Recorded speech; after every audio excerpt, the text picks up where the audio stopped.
Assalamualaikum warahmatullahi wabarakatuh. Mari klik subscribe di channel ini dan aktifkan tanda loncengnya untuk mendapatkan update pemberitahuan di video berikutnya.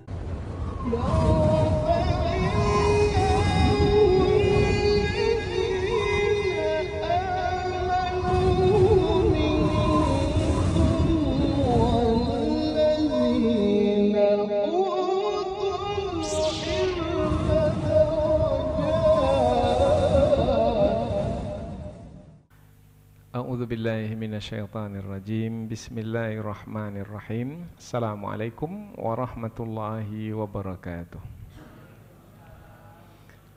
Alhamdulillahi rabbil alamin wa bihi nasta'inu ala umurid dunya waddin nasta'inuhu wa nastaghfiruh wa na'udzu billahi min syururi anfusina wa min sayyiati a'malina. فمن يهده الله فلا مضل له ومن يضلل فلا هادي له أشهد أن لا إله إلا الله وحده لا شريك له وأشهد أن محمدا عبده ورسوله لا نبي بعده أما بعد. Puji syukur kehadiran Allah Subhanahu wa taala yang masih melimpahkan rahmat dan nikmatnya. Kita bersyukur dengan mengucapkan alhamdulillahirabbil alamin. Kemudian tidak lupa pula bersalawat kepada Rasulullah dengan mengucapkan Allahumma salli ala Sayyidina Muhammad wa ala ali Sayyidina Muhammad, dan bersalam kepada Rasulullah dengan mengucapkan Assalamu alayka ya Rasulullah. Alhamdulillah kita dapat kembali meneruskan pengajian tafsir ayat-ayat suci Al-Quran yang insyaAllah kita akan teruskan kepada ayat yang ke-84, 85, 86 dan 87 dari surah At-Taubah, yaitu masih lagi menerangkan tentang orang-orang munafik. Lebih khusus adalah menerangkan tentang perintah Allah kepada Rasulullah supaya tidak mensalati jenazah orang munafik. Jadi lebih khusus menerangkan tentang perintah Allah kepada Rasulullah yang isinya adalah supaya Rasulullah tidak mensalati jenazah seorang munafik yang pada masa dahulu meninggal dunia, yaitu yang bernama Abdullah bin Ubay. Nah, ayat ini berkaitan dengan orang munafik tersebut, meskipun dari sebab turun ayat berkaitan dengan seseorang, yaitu orang yang dahulu pada masa Rasulullah adalah kepala munafik, yaitu dari kalangan tokoh munafik. Namun ada kaedah, yaitu al-ibratu bi umumil lafzi la bi khususis sabab. Pelajaran yang kita ambil bukan dari sebab yang khusus, meskipun berkaitan dengan kisah seseorang pada masa dahulu, tetapi pelajaran kita ambil karena lafaz yang umum. Nah, di dalam ayat ini lafaz umum, yaitu larangan jangan mensalati salah seorang dari orang munafik yang mati di dalam kemunafikan, kekufurannya, dan juga tidak boleh berdiri di atas kuburnya untuk mendoakannya atau menyaksikan penguburannya. Apa sebabnya? Sebabnya adalah karena mereka kafir kepada Allah dan Rasulnya, dan mereka mati dalam keadaan mereka melakukan kemaksiatan atau pelanggaran, yaitu kekufuran. Tidak bersama orang-orang beriman, tetapi bersama dengan orang-orang kafir. Kemudian juga di dalam 4 ayat yang akan kita pelajari ini, Allah juga melarang Rasulullah dan juga melarang kita supaya jangan sampai mengkagumi harta yang dimiliki oleh orang-orang munafik.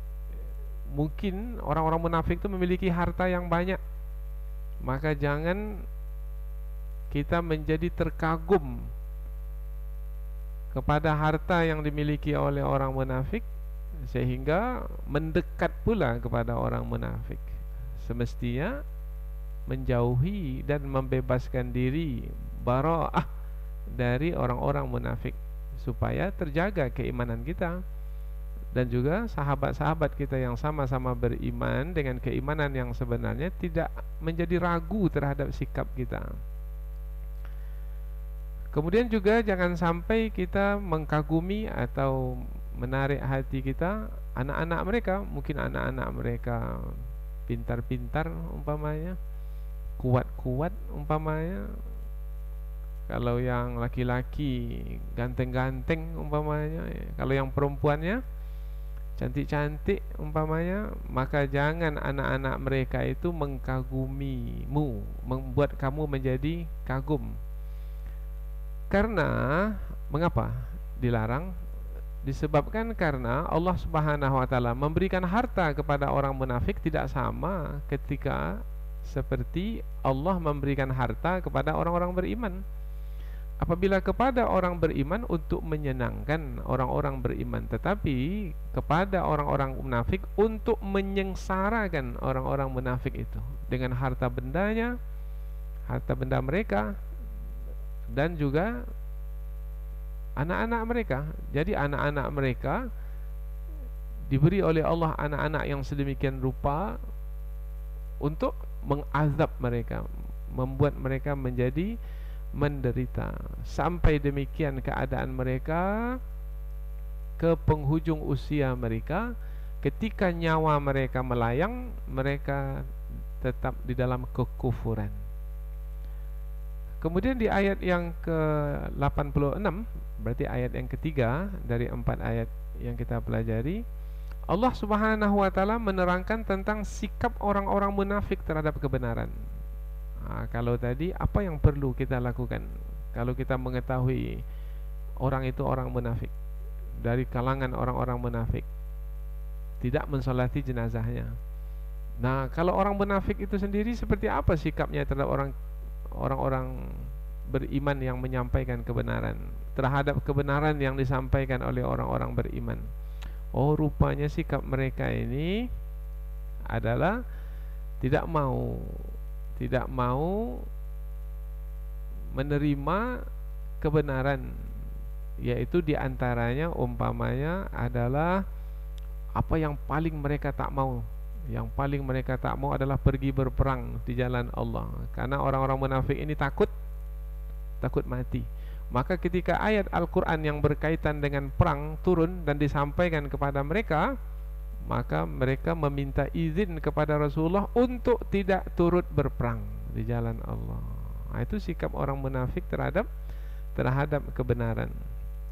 Minta kepada Rasul, biarkan sajalah kami ya Rasulullah bersama dengan orang-orang yang tidak ikut berperang di Madinah. Mereka ini adalah orang-orang yang penakut, takut mati. Mereka ini suka atau memilih untuk bersama dengan orang-orang yang tidak ikut berperang. Siapa orang-orang yang tidak ikut berperang? Wanita-wanita, anak-anak. Mereka suka bersama wanita. Laki-laki tapi bersama wanita. Padusi baja goma. Itu kalau bahasa kita di sini itu merendahkan seseorang. Dia laki-laki tapi bersama dengan perempuan, penakut. Nah, dalam ayat ini diterangkan tentang mereka rela bersama dengan orang-orang yang tidak ikut berperang, yaitu kalangan wanita, anak-anak, orang tua, orang yang cacat, ada uzur. Mereka suka bersama dengan mereka itu, sehingga mereka tidak berperang bersama Rasul di medan perang karena takut kematian. Padahal kematian itu bukan hanya di medan perang, di rumah pun juga mati. Maka Allah Subhanahu wa taala telah mengunci mati hati mereka. Ini ujung ayat. Allah telah mengunci mati hati mereka, dan mereka itu orang-orang yang tidak memahami berharganya atau pentingnya berjihad di jalan Allah itu. Apa sebab? Sebab apabila berjihad di jalan Allah, kita akan mendapatkan keridhaan Allah. Kemudian apabila mati pun mati syahid, mati yang istimewa, yaitu yang sebenarnya tidak mati tetapi hidup dan diberi rezeki di sisi Allah, dan nanti di dalam surga mendapatkan derajat yang tinggi, 100 derajat lebih tinggi dari orang yang mati biasa. Dan satu derajat itu jaraknya adalah seperti langit dan bumi. Nah, ini orang munafik ni la yafqahun, mereka tak tahu keistimewaan yang ada di dalam berperang di jalan Allah itu. Jadi 4 ayat yang akan kita pelajari ini menerangkan tentang orang-orang munafik sebagai lanjutan dari ayat sebelumnya, yaitu juga menerangkan tentang orang-orang munafik. Lebih lanjut, apabila sebelum ini orang-orang munafik itu adalah orang-orang yang mencela orang-orang beriman, menghina orang-orang beriman, apa saja yang dilakukan orang beriman dijadikan sebagai sebab untuk mencela. Begitulah kelakuan orang-orang munafik. Maka kita berharap mudah-mudahan dijauhi dari kelakuan yang tercela itu. Selanjutnya adalah apabila mereka adalah orang-orang yang mencela orang-orang beriman, bermakna mereka adalah orang-orang yang tercela. Dan perbuatan mereka yang sangat tercela adalah mereka tidak mau ikut berperang bersama Rasul. Maka setelah perang Tabuk, maka Rasulullah diperintahkan oleh Allah untuk menyampaikan kepada mereka, wahai orang-orang munafik, karena mereka mau ikut berperang pada perang-perang berikutnya. Maka Rasulullah menyampaikan kepada mereka, ia adalah perintah Allah, wahai orang munafik, kamu tidak boleh lagi keluar bersamaku untuk perang-perang berikutnya selama-lamanya. Bermakna Allah memerintahkan Rasul untuk tidak bersama dengan orang-orang munafik, karena tak ada gunanya bersama orang munafik. Tidak akan menambah bilangan kalau mereka ikut, dan tidak akan mengurangi kekuatan kalau mereka ikut. Bahkan akan menambah masalah kalau mereka ikut. Jadi kalau nambah masalah, tak usah ajalah ikut. Dalam ayat ini Allah menegaskan tidak ada manfaat dari orang-orang munafik itu. Kemudian juga Rasulullah menyampaikan, kamu tidak boleh bersamaku untuk memerangi musuh. Apabila ada musuh setelah ini yang akan kita perangi, maka orang-orang munafik tidak boleh ikut serta. Jadi ayat-ayat ini adalah ayat-ayat tegas. Pesan yang disampaikan itu tegas, yaitu orang-orang munafik mesti disikapi dengan sikap tegas, karena mereka ini adalah orang-orang yang menyusup, menyelinap masuk ke dalam barisan orang-orang beriman, yang tujuannya adalah untuk memecah belah barisan orang-orang beriman. Karena di awal-awal surah Al-Baqarah sudah disebutkan, wa idza laqul ladzina amanu qalu amanna. Apabila mereka bertemu dengan orang-orang beriman, mereka mengatakan, kami beriman sama seperti kamu. Wa idza khalau ila syayatinihim qalu inna ma'akum. Ketika mereka kembali ke orang-orang kafir, teman-teman mereka, sesama mereka, maka mereka mengatakan, kami ini juga sama syaitan seperti kamu. Ila syayatinihim. Syayatin jamak dari syaitan. Mereka itu adalah innama nahnu mustahzi'un. Sesungguhnya kami ini hanya mengolok-olok orang-orang beriman itu. Maka perbuatan mereka ini memedihkan hati orang-orang beriman. Pedih hati dibuatnya, karena kita menyangka kawan juga, rupanya lawan, musuh dalam selimut, menggunting dalam lipatan, seperti musang berbulu ayam. Pepatah kita ada banyak Maka kita mesti faham, Maka karena mereka ini memedihkan hati orang-orang beriman, maka azab yang Allah sediakan untuk orang-orang munafik. Kalau untuk orang-orang kafir, walahum azabun azim, azab yang besar. Tapi kalau untuk orang-orang munafik, walahum azabun alim, bagi mereka itu azab yang pedih. Al jaza min jinsil amal, balasan sesuai dengan amalan. Perbuatan yang menyedihkan, memedihkan hati orang-orang beriman, maka balasan yang serupa mereka akan menerimanya. Oleh karena perbuatan mereka sangat tercela sekali, maka Allah Subhanahu wa taala memerintahkan Rasulnya untuk tidak mensalati jenazah orang munafik. Karena apabila Rasul mensalati jenazah, berarti Rasul berdoa kepada Allah untuk kebaikan orang-orang munafik itu. Orang-orang munafik bukanlah orang-orang yang layak untuk menerima kebaikan karena kekufuran mereka. Inilah 4 ayat yang akan kita pelajari dalam kesempatan ini. Kita mulai tafsir ayat, namun terlebih dahulu sebagaimana biasa kita akan membacanya dengan harapan mudah-mudahan ada pahala kita dapatkan dari setiap huruf yang kita baca. A'udzu billahi minasyaitonir rajim. Bismillahirrahmanirrahim. Wala tusalli ala ahadim minhum mata abada wala taqum ala qabrih innahum kafaru billahi wa rasulih wa matu wa hum fasiqun. ولا تعجبك أموالهم وأولادهم إنما يريد الله أن يعذبهم بها في الدنيا وتزهق أنفسهم وهم كافرون. وإذا أنزلت سورة أن آمنوا بالله وجاهدوا مع رسوله استأذنك أولو الطول منهم وقالوا ذرنا نقم مع القاعدين رضوا بأن يكونوا مع الخوالف وطبع على قلوبهم فهم لا يفقهون.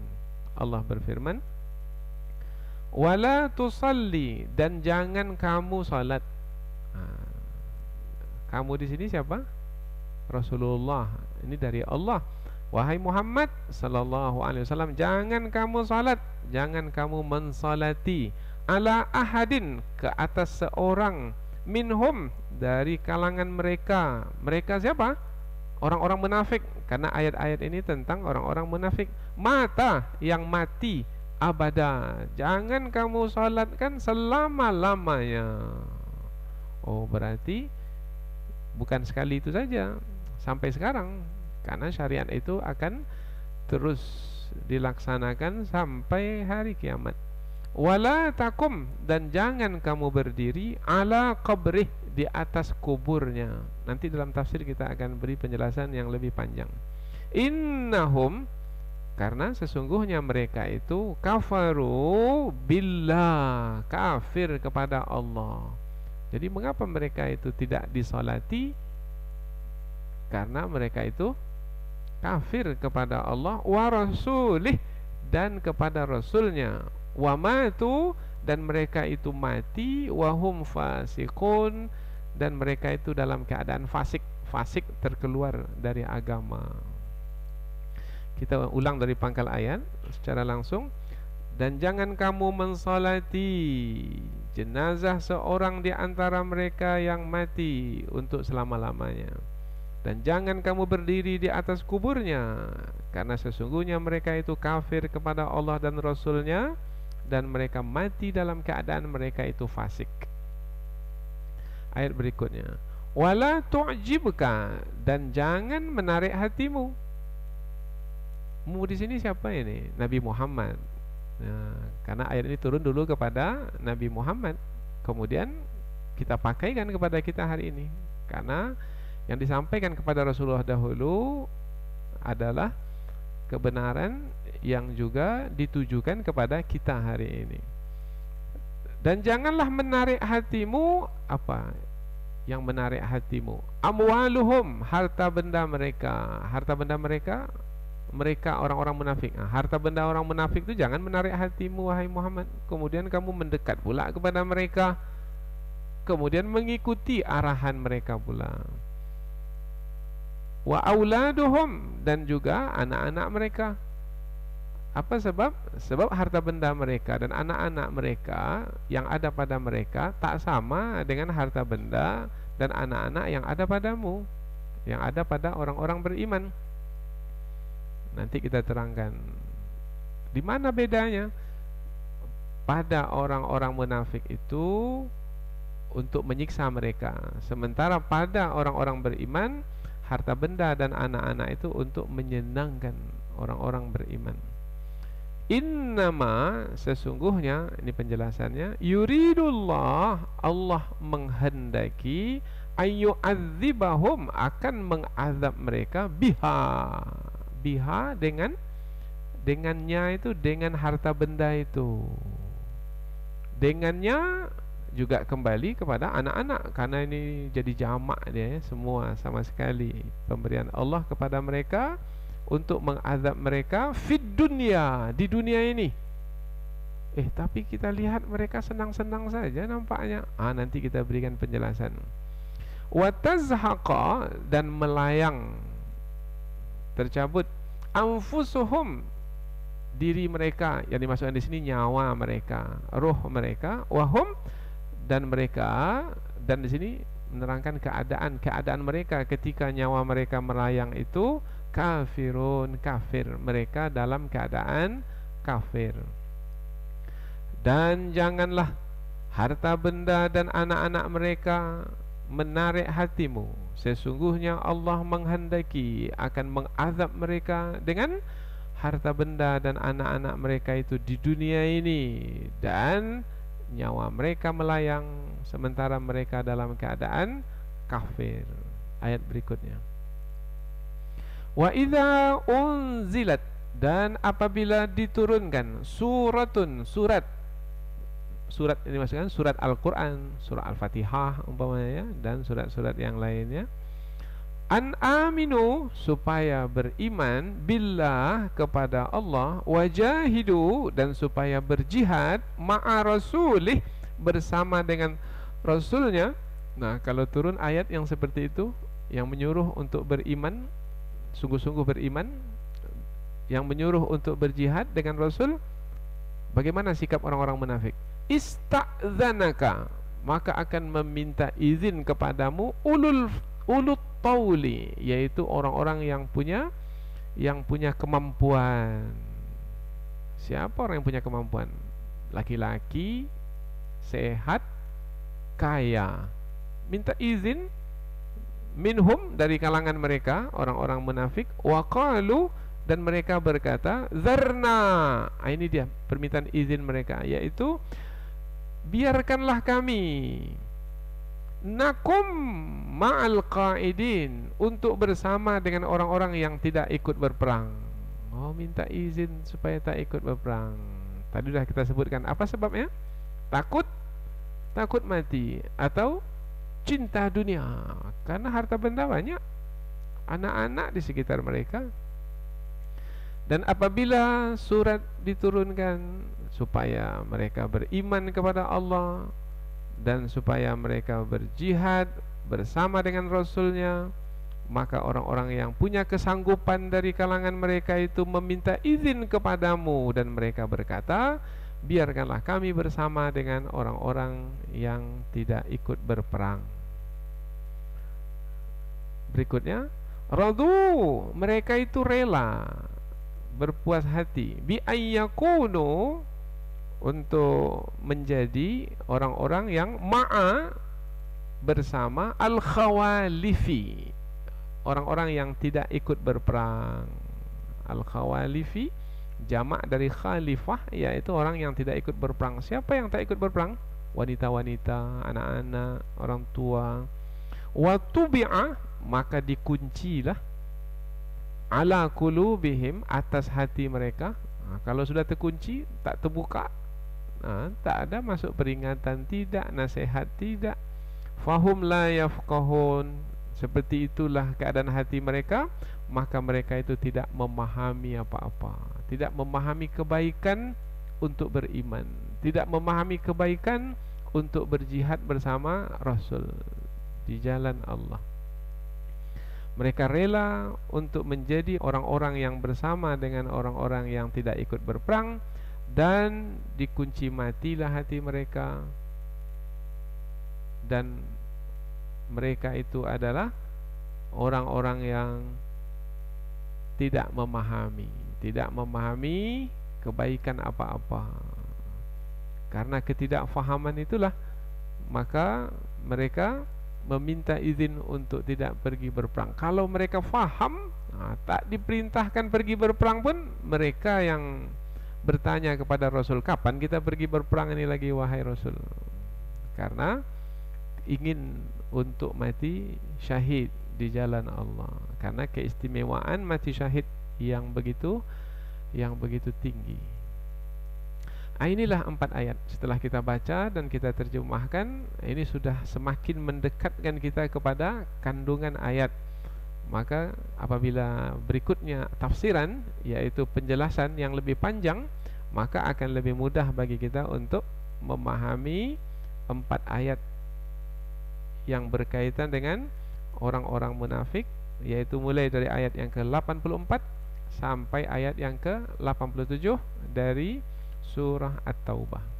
Kita mulai tafsir ayat. Ayat yang ke-84, ayat yang pertama dari 4 ayat. Wala tusalli ala ahadim minhum mata abada, dan jangan kamu mensalati salah seorang dari mereka yang mati. Siapa salah seorang mereka yang mati? Nah, apabila kita lihat sebab turun ayat, sababun nuzul, seperti yang diriwayatkan oleh Imam Al-Bukhari dan Muslim.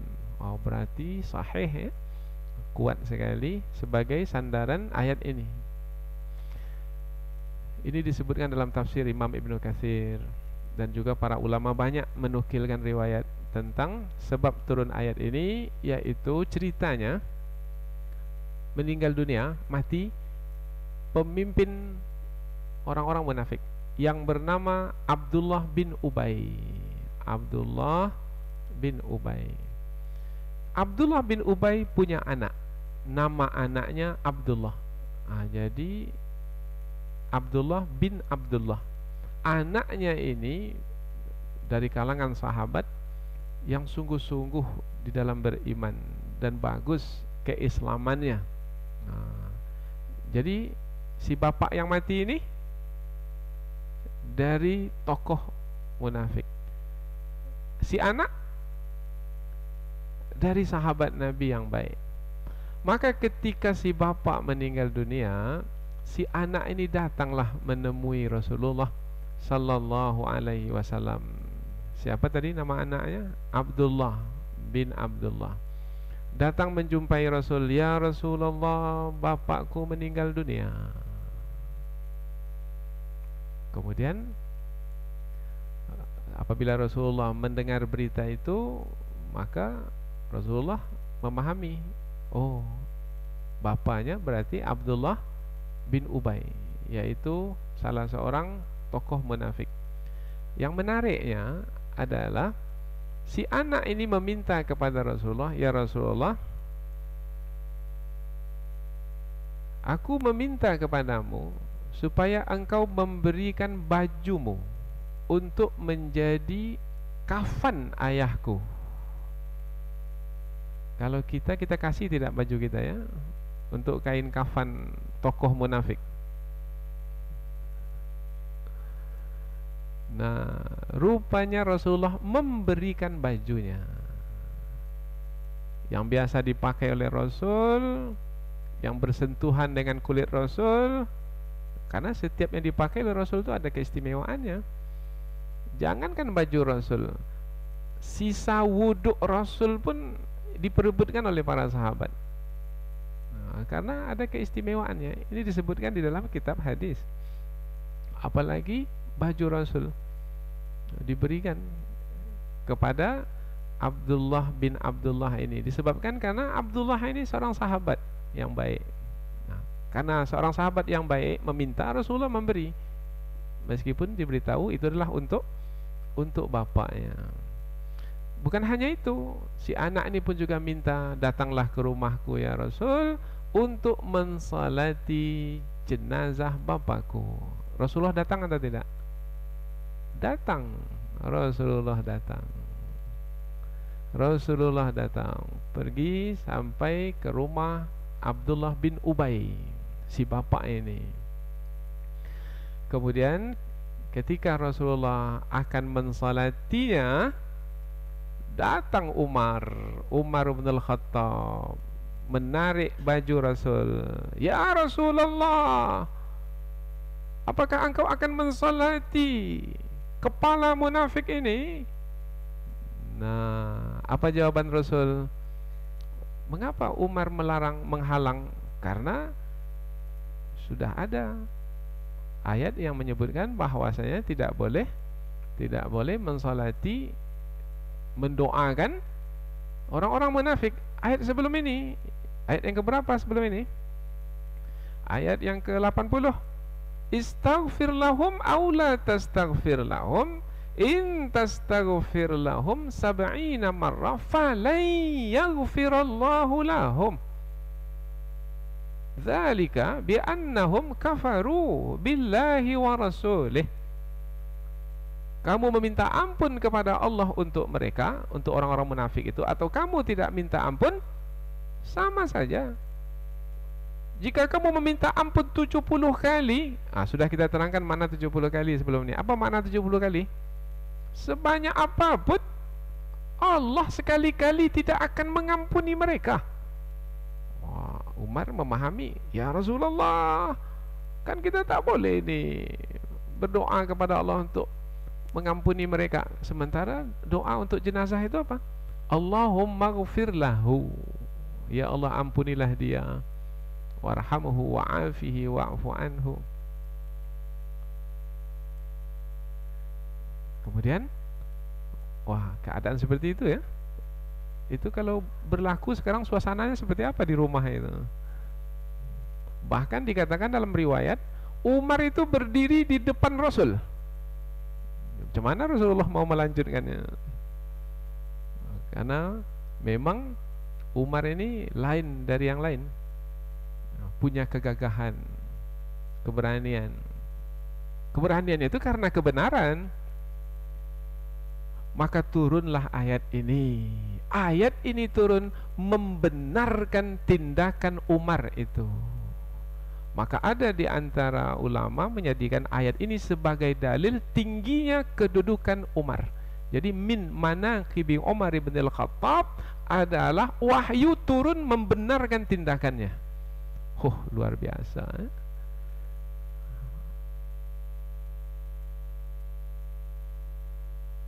Turun ayat, wahai Muhammad, wala tusalli, jangan kamu mensalati, seperti yang dikehendaki oleh Umar itu. Jangan kamu mensalati salah seorang di antara mereka yang mati selama-lamanya. Begitu juga siapapun di antara kita yang menjumpai orang munafik.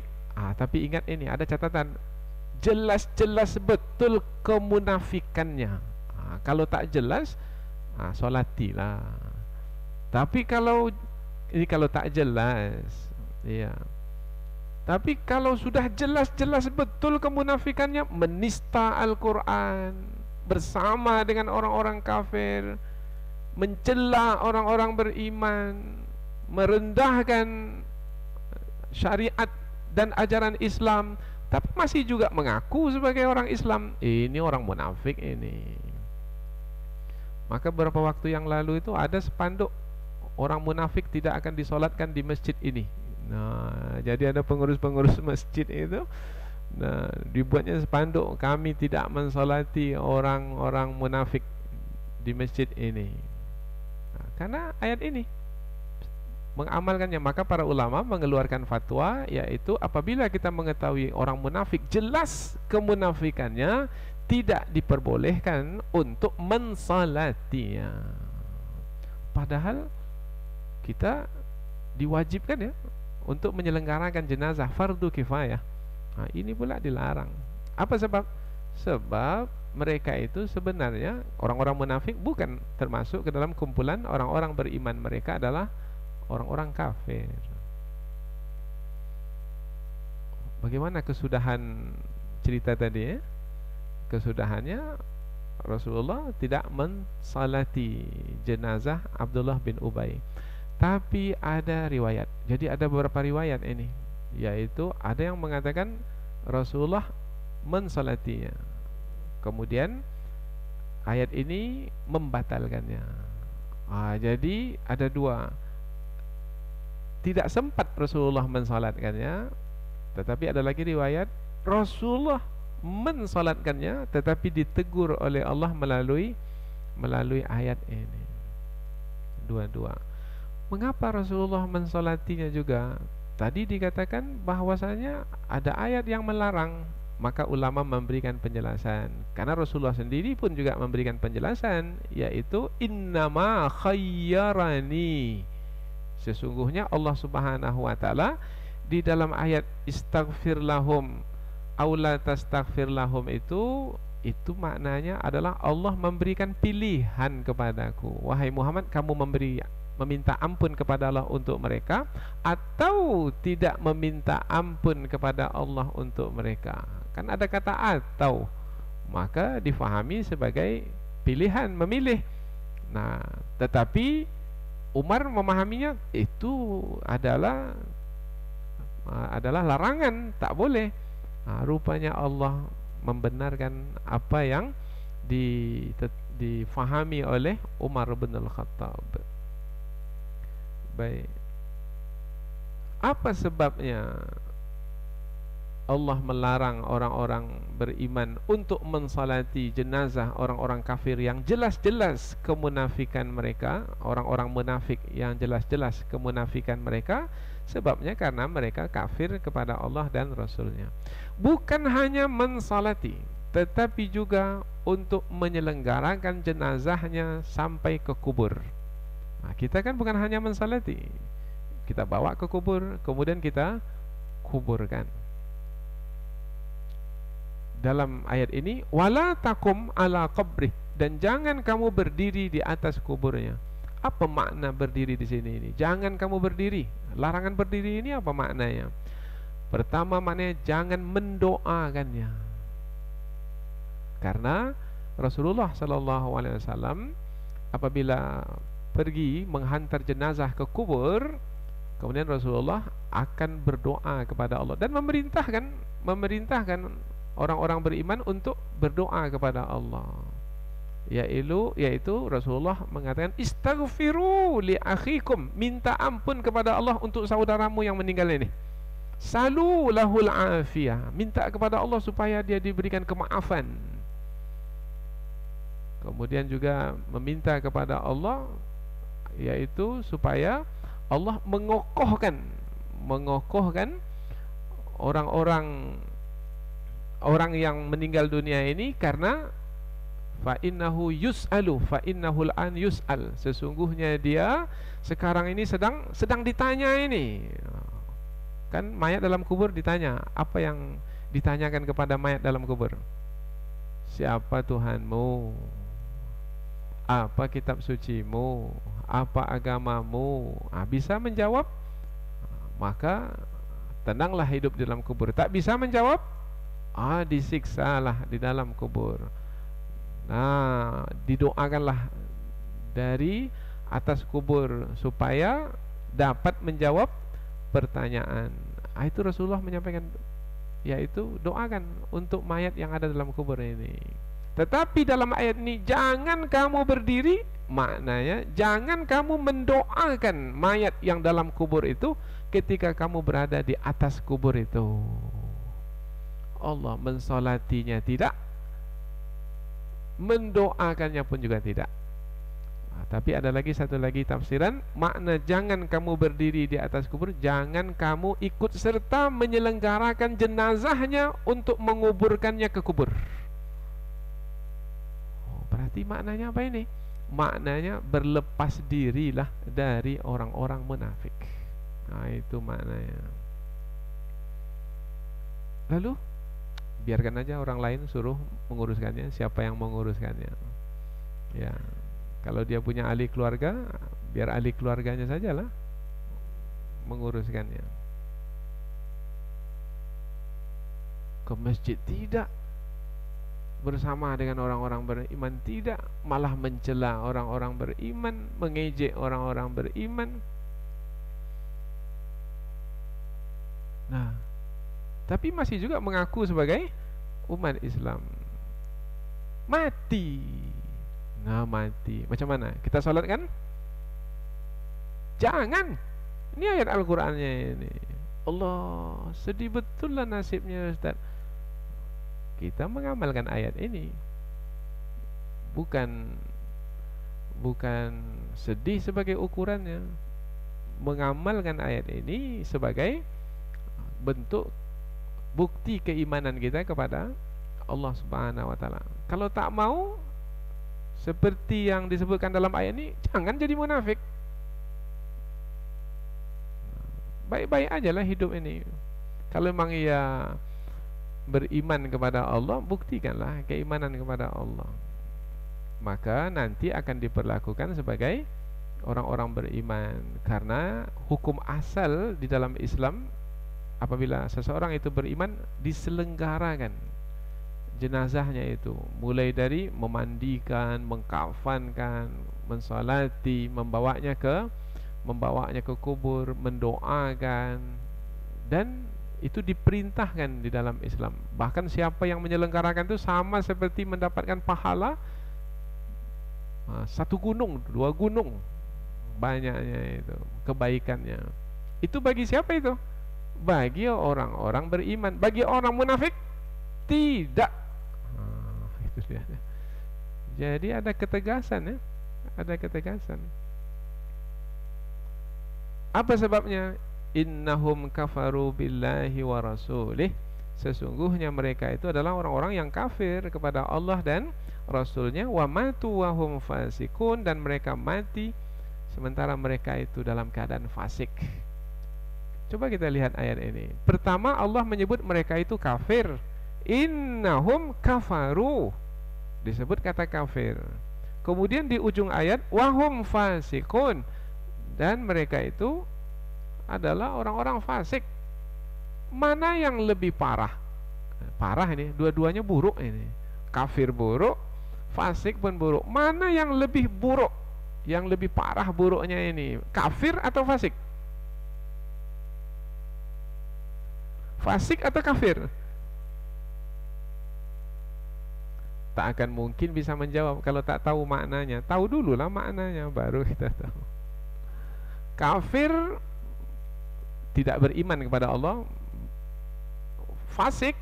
Nah, fasik ini karena kedua-duanya ini dipakaikan kepada orang-orang munafik, bermakna yang dimasukkan dengan fasik di sini adalah juga orang-orang kafir. Tetapi ketika digunakan kata fasik, fasik itu maknanya secara bahasa terkelupas. Terkelupas. Fasikal kishru minal burtuqal, terkelupas kulit limau, kulit jeruk dari isinya. Tadi dia melekat ke isi, sekarang sudah terkelupas. Ini namanya fasik. Fasik.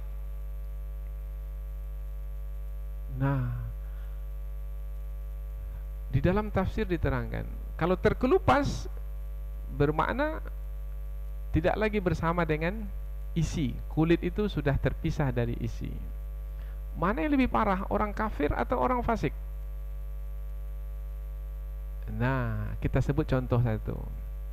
Ada dari kalangan orang kafir. Kafir memang sudah di luar kumpulan orang-orang beriman. Tapi ada di antara orang kafir itu, kalau kita berjanji dengannya, dia menepati janji. apabila dia berbicara, ada di kalangan orang kafir itu, kalau kita berbicara dengannya dia jujur di antara orang kafir. Tetapi orang fasik, sudahlah dia kafir, jujur pun tidak.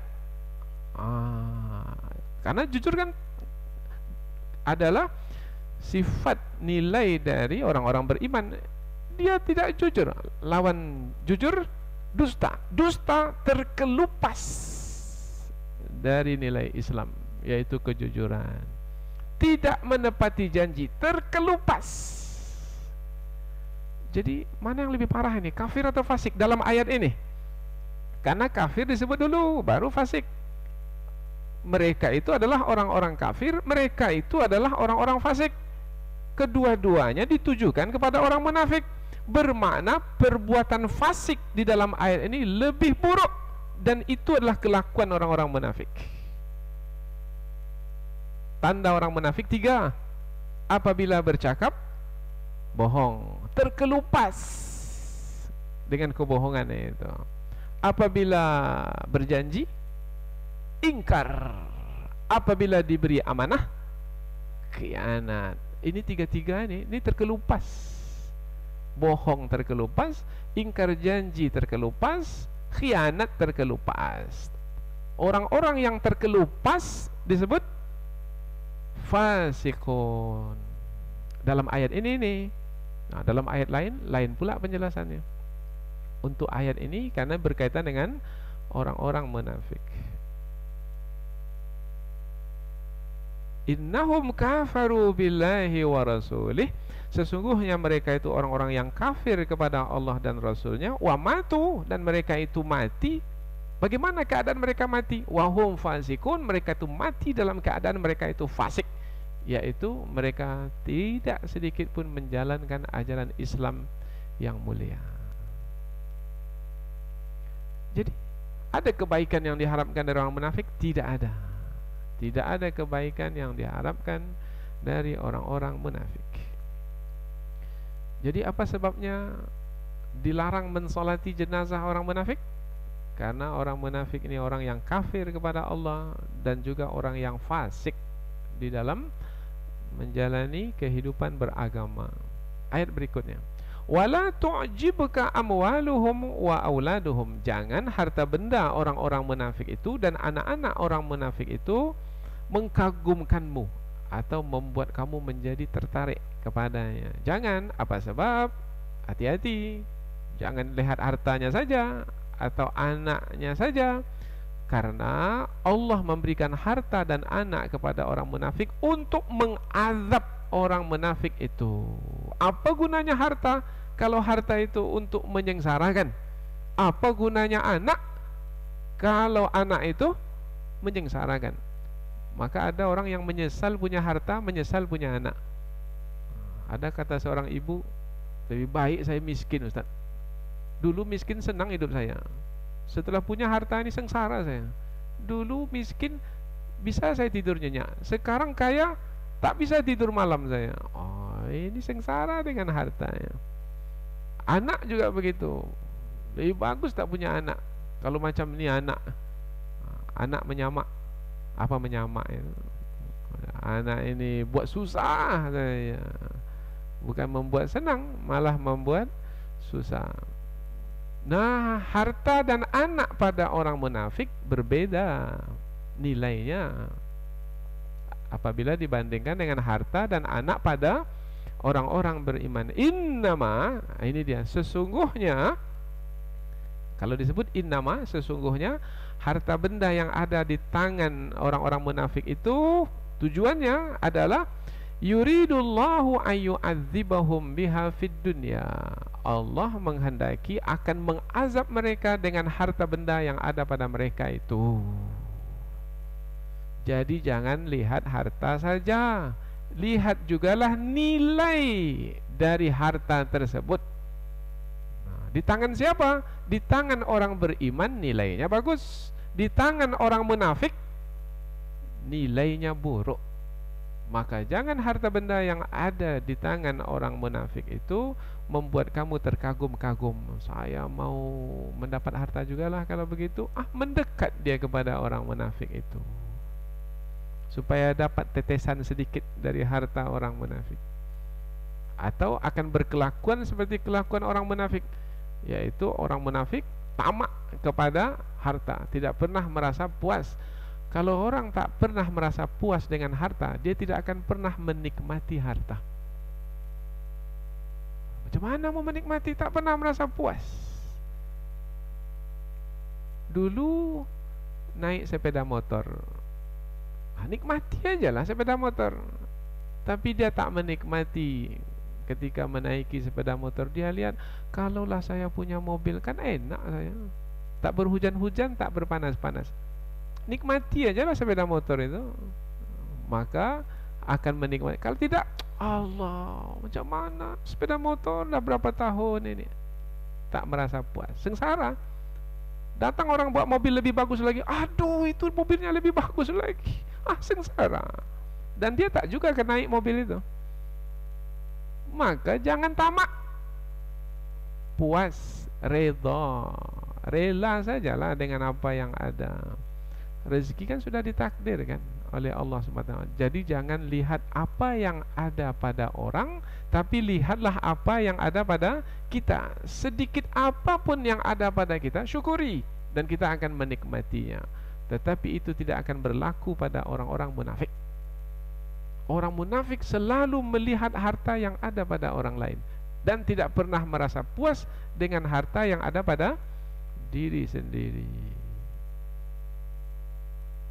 Ada keadaan seperti itu pada diri kita? Banyak-banyak istighfar.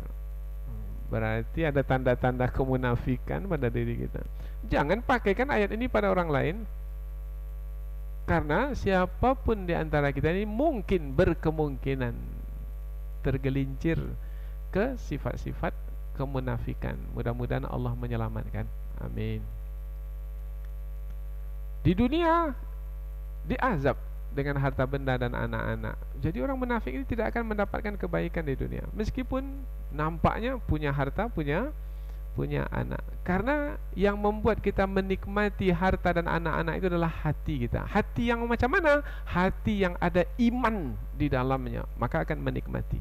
Tapi kalau dalam hati itu hawa nafsu, sebanyak apapun harta kita tidak akan menikmati.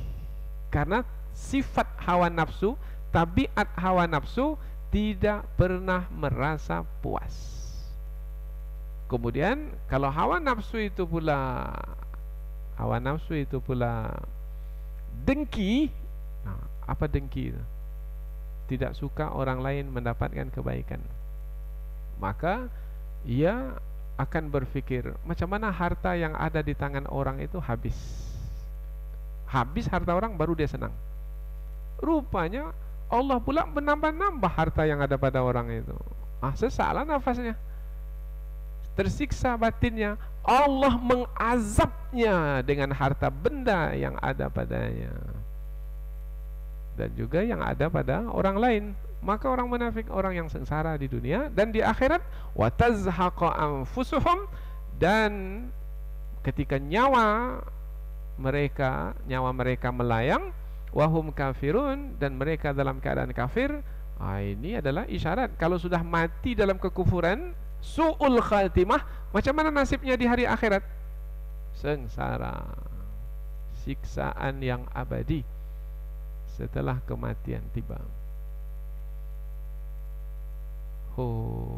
Berarti tak ada kebaikan ke atas orang-orang munafik. Siksaan Allah yang ditetapkan ke atas orang-orang munafik. Mengapa sampai seperti itu balasan yang Allah berikan kepada mereka? Sebabnya perbuatan mereka itu, yaitu tidak mau beriman kepada kebenaran, tidak mau menghormati kebenaran. Ayat berikutnya, ini ayat yang menerangkan tentang sikap mereka terhadap kebenaran.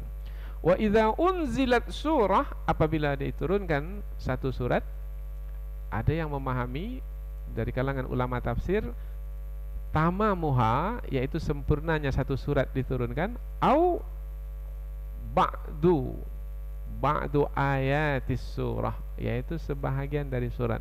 Jadi boleh jadi satu surat secara sempurna, satu surat, atau umpamanya sebahagian dari surat, karena ada ayat panjang, surat panjang kemudian berkali-kali turunnya, yaitu beberapa ayat menjadi satu surah. Surah itu panjang, tapi ada surah itu pendek dan turunnya sekaligus. Jadi ulama memahami kata surah di sini boleh jadi satu surah turun sekaligus sempurna kalau suratnya itu pendek dalam satu kali penurunan, ataupun surah itu panjang kemudian ayat yang turun itu adalah ayat umpamanya ayat perang yang tidak disukai oleh orang-orang munafik.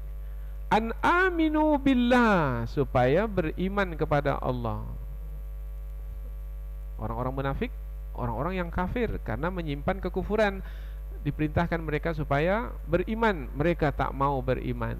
Atau ada tafsiran yang kedua, yaitu ikhlas dalam beriman, karena mereka sudah mengaku beriman di mulut mereka, tapi mereka tidak ikhlas dalam beriman, karena dalam hati itu tidak ada iman. Di mulut saja, di dalam hati tidak. Maka an aminu billah di sini juga ditafsirkan supaya mereka ikhlas dalam beriman. Nah, ketika ada ayat yang isinya supaya mereka ikhlas dalam beriman, atau wajahidu ma'a rasulih, ayat yang turun itu isinya adalah supaya berjihad dengan Rasulullah, dengan Rasulnya, ista'zanaka ulul tauli minhum, maka orang-orang yang punya kesanggupan dari mereka, dari orang-orang munafik, minta izin kepadamu. Bermakna mereka ini memang betul bukan orang-orang beriman.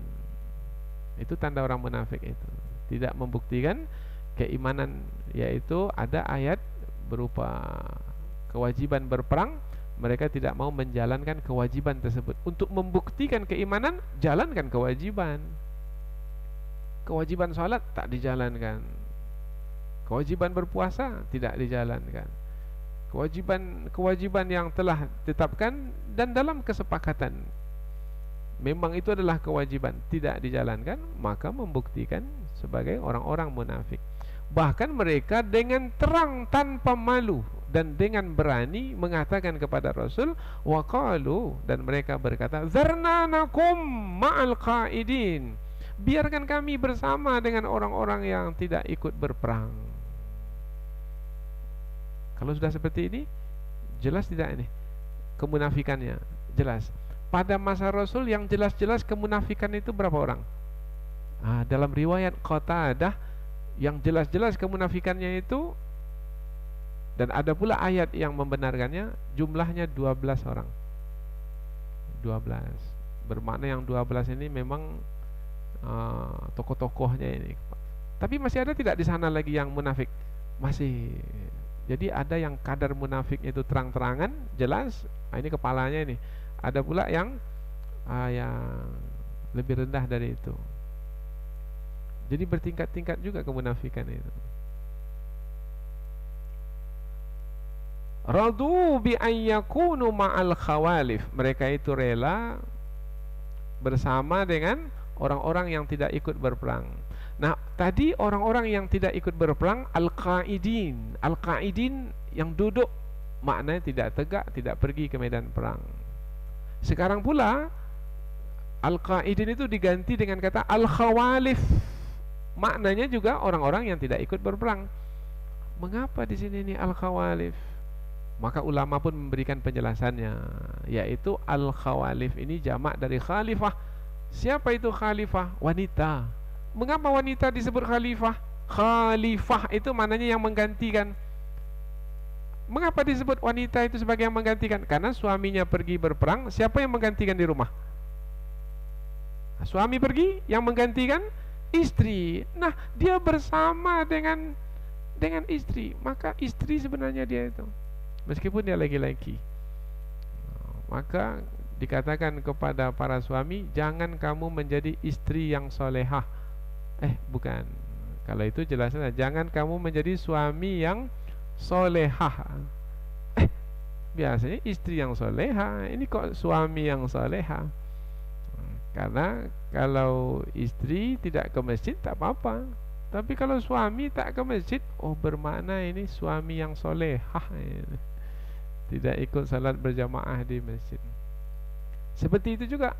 Dan itu pada bangsa Arab, dan bukan hanya bangsa Arab, bangsa kita pun juga. Kalau laki-laki disebut perempuan, oh marah dia. Padahal memang perangainya perempuan. Dalam ayat ini, jangan kamu bersama dengan orang-orang yang tinggal, yang tidak ikut berperang. Sebab yang tinggal itu, yang tidak ikut berperang itu adalah wanita-wanita. Jangan kamu menjadi wanita-wanita pula. Kamu laki-laki, wahai orang-orang munafik. Tapi mereka itu rela, radu bi ayyakunu ma'al khawalif.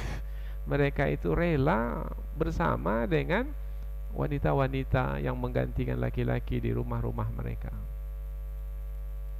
Ada lagi makna al-khawalif di sini adalah man la khaira fihi, orang yang tidak ada kebaikan di dalamnya. Itu makna khawalif, orang yang tidak ada kebaikan di dalamnya. Apa yang tak ada kebaikan dalamnya? Sampah. Tapi sampah itu ada juga kebaikan dalamnya. Bermakna lebih buruk lagi dari sampah itu. Sampah masyarakat. Wa tubi'a ala qulubihim. Tubi'a, yaitu dicap, distempel, telah ditetapkan. Tadi kita terjemahkan dikunci mati, karena tidak lagi berguna nasihat yang diberikan kepadanya. A'anzartahum am lam tunzirhum la yu'minun. Kamu beri peringatan tak, kamu beri peringatan, sama saja.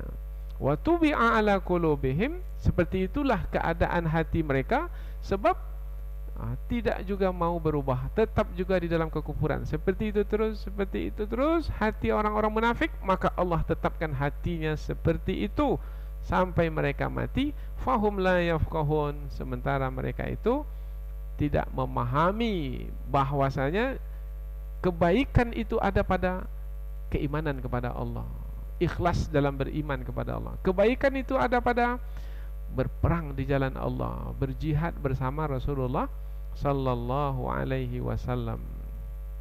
Jadi mereka ini adalah orang-orang yang tidak faham, la yafqahun, tidak memahami. Oh, bermakna kita ini perlu faham. Bagaimana supaya faham? Belajar. Maka kita menuntut ilmu ini supaya faham. Dengan kefahaman itu mudah-mudahan terelaklah, terhindarlah kita dari sebab yang bisa membawa kepada kemunafikan. Inilah dia 4 ayat yang menerangkan tentang orang-orang munafik, yaitu orang-orang yang mesti kita jauhi. Kalau kita sudah melihat tanda-tandanya, maka kita menjadi berhati-hati dan berwaspada. Semakin jelas tanda-tandanya, semakin kita menjauhkan diri. Jelas, betul-betul jelas.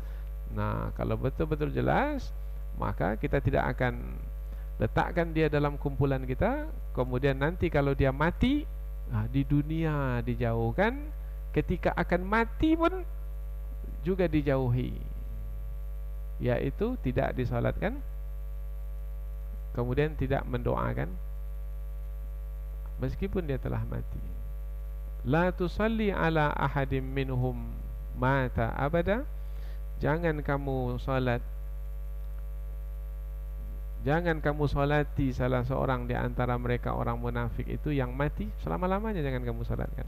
Wala takum ala qabrih, dan jangan kamu berdoa, kamu berdiri di atas kuburnya untuk mendoakannya, disebabkan karena mereka itu adalah orang-orang yang kafir kepada Allah dan Rasulnya, dan mereka itu adalah orang-orang yang fasik. Mudah-mudahan 4 ayat ini mengingatkan kita untuk tetap terus berhati-hati dan berwaspada, dan mudah-mudahan Allah menjaga keimanan kita dan memelihara kita sehingga terhindar dari sifat-sifat kemunafikan, sekecil apapun sifat kemunafikan tersebut. Mudah-mudahan Allah Subhanahu wa taala tetap menjaga kita sampai ke penghujung usia kita. Subhanakallahumma wa bihamdika asyhadu an la ilaha illa anta wa astaghfiruka wa atubu ilaik. Wassalamualaikum warahmatullahi wabarakatuh.